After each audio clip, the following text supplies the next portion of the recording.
आपल्या घरावर हल्ला करण्याचा डाव आहे असा आरोप मनोज जरांगे पाटलांनी आता केलाय। मी मॅनेज होत नाही त्यामुळे आपल्या घरावरच हल्ला करण्याचा डाव असल्याचा आरोप जरांगेंनी केलाय। काही जणांना मराठा समाजाची प्रचंड भीती वाटते। त्यांना निवडणुकीत असं पाडा की पुढच्या 5 पिढ्या लक्षात राहिलं पाहिजे असं जरांगे पाटील म्हणतात। एबीपी माझाशी जरांगे पाटलांनी एक्सक्लुझिव्ह संवाद साधलाय। त्यामध्ये ते नेमकं काय काय म्हणाले, त्यांनी काय आरोप केले आहेत आपण पाहूया। त्याला पाडायचं त्याला पाडा, एकेची भीती आहे मराठ्यांच्या, मताची भीती वाटली म्हणजे ताकदीने पाडा। या 3 जिल्ह्यातला काही इशारा दिला का तुम्ही? पुऱ्या राज्यात जिल्ह्यात काय समजे कोणत्या राज्यात नाही, कोणत्या राज्यात नाही। 12 मधून हेलिकॉप्टर आंतरवेळी आलंच नसतं। मराठ्यांनी कधी एक विरोध केला नाही ना, दोघा बहीण भावाला मराठ्यांनी कधी विरोधक मानला नाही।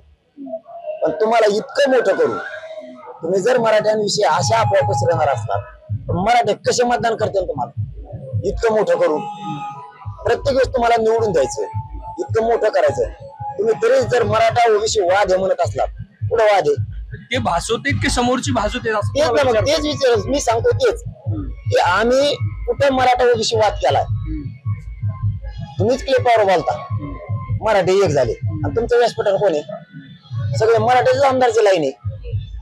खरं तर हे मराठ्यांच्या त्यांच्या व्यासपीठावर बसणाऱ्या नेत्यांना लाज वाटली पाहिजे की आपल्या डोळ्यात एकता ते म्हणतात की मराठा ओबीसी वाद आहे आणि एका क्लिप मध्ये म्हणतात की मराठी सगळे एक झाले ओबीसी का। त्याच वेळेस मराठ्यांच्या नेत्यांनी विचारायला पाहिजे आम्ही कोण आहेत? आम्ही मराठा तुमच्या बाजूने आहेत। त्यांना लाजा वाटल्या पाहिजे मराठ्याच्या नेत्याला बसणार, त्यांनी व्यासपीठ सोडायला पाहिजे होतं, नाही तर प्रश्नाचं उत्तर विचारायला पाहिजे।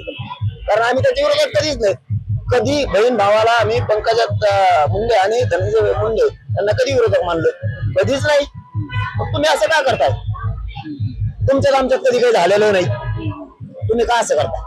मग मराठ्यांचं मतदान नाही तर मग मतदानाच्या जीवावर कोणाच्या जीवावरती होता?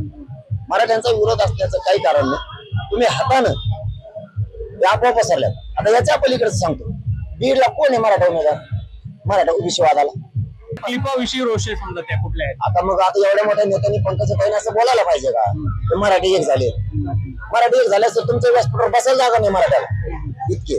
मग एवढा अपमान जर तुम्ही करणार असाल तर कसे मराठी मतदान करतील? जरांगेंची काय भूमिका आहे? मी कोणाकडूनच नाही ना, माझा महाविकास आघाडीला पाठिंबा आहे ना, महायुतीला आहे ना, राज्यातल्या कोणत्या पक्षाला।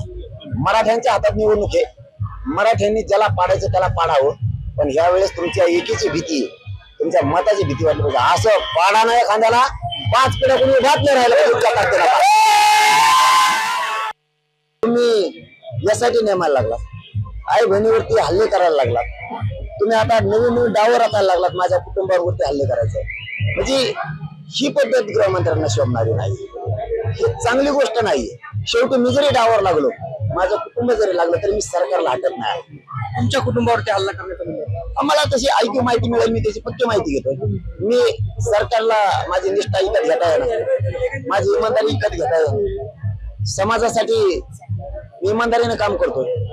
करोडो मराठ्यांना आरक्षण आतापर्यंत मिळालंय, पुढच्या काळात हा धनगरांना आरक्षण मिळवून देईल, हा मुस्लिमांना देईल, दलितांच्या पाठीशी उभा राहील, 12 बोलीकारांचा वेगळा प्रवर्ग करू शकतो। तर सगळ्या जाती जर एकत्र आल्या तर आपला सुपडा साफ होईल। त्यापेक्षा याची जर इमानदारी विकत घेता येत नसेल तर असा डाव चालला अशी अंदाज आहे।